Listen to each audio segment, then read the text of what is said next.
Welcome to Daily Life Connection. Thanks for joining me again today.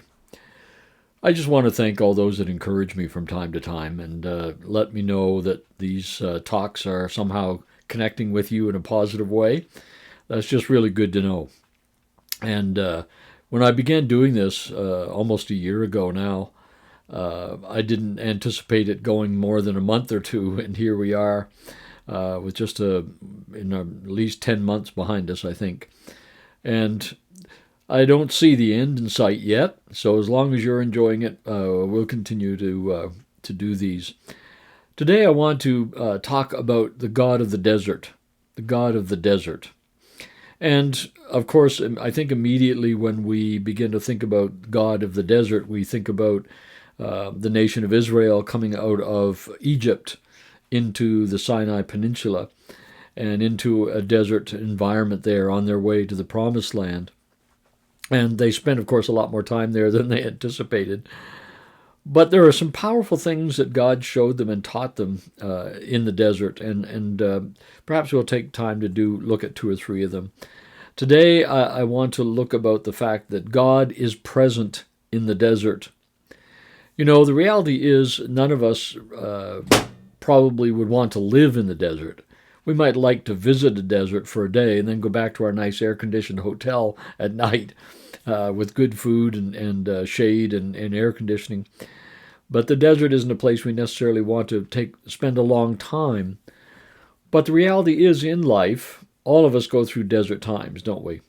You know, someone has said, and I think there's truth in it, that you're either going through a tough time, or you're going into a tough time, or you're coming out of a tough time. But there's always a desert component to our lives, isn't there? There's always that. But sometimes more than others, it just seems like we are in a dry, barren place, often feel lonely there and discouraged. And, you know, deserts just sap the life out of you, don't they? The heat and the extreme heat of the daytime and the extreme cold of the night.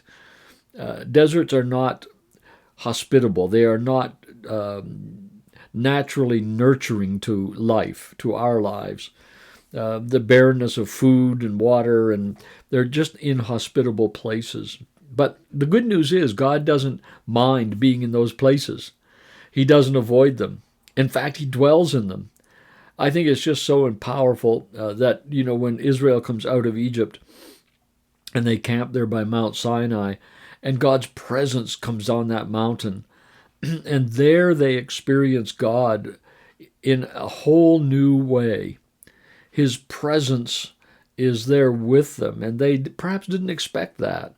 They may have expected his presence to be with them when they got to the Promised Land, but I'm not sure they expected his presence to be there so powerfully in the desert place. And I think that's true for you and I sometimes. When we're going through those barren times in our lives, when it feels like, life becomes a trudge, putting one step in front of the other, and the unbearable heat and the pressure and the soft sand is hard to walk in. It's very hard to walk in. It's tiring. And in the desert, we experience fatigue, we experience emotional fatigue and spiritual fatigue, and maybe even physical fatigue. And those times come in our lives. What I really want us to focus on today is this. God is present in the desert. He's present in the desert. You know, it said that he came down on Mount Sinai in great clouds and fire and thunder and lightning, and he was visible, he was audible. You probably could even smell the sulfur on the mountain. God just kind of came in all to encounter them in all of their senses. And they experienced God in a whole new way in the desert. And it wasn't just a temporary visitation. You remember he came down on Mount Sinai, but when they built the tabernacle, the pillar and the cloud went with them. He became present in the Ark of the Covenant, on the Ark of the Covenant, in the Holy of Holies. He moved with them. His presence was with them. Moses came to the place on that mountain of saying, unless your presence goes with us, we don't want to go from here. So I think, one of the most important things that we're learning here is in the desert times of life, it's really important to look for, expect, and be sensitive to his presence. He's there. He may not be there in the way we expected. When they came out of Egypt, they were expecting God maybe, I don't know how, but I doubt they expected him to come in fire and thunder and lightning on the mountain like he did. They experienced him in a new way. Often in the desert places, we experience God in new and unexpected ways. And I believe that's true for us as well. So when you're going through that difficult time, look for God.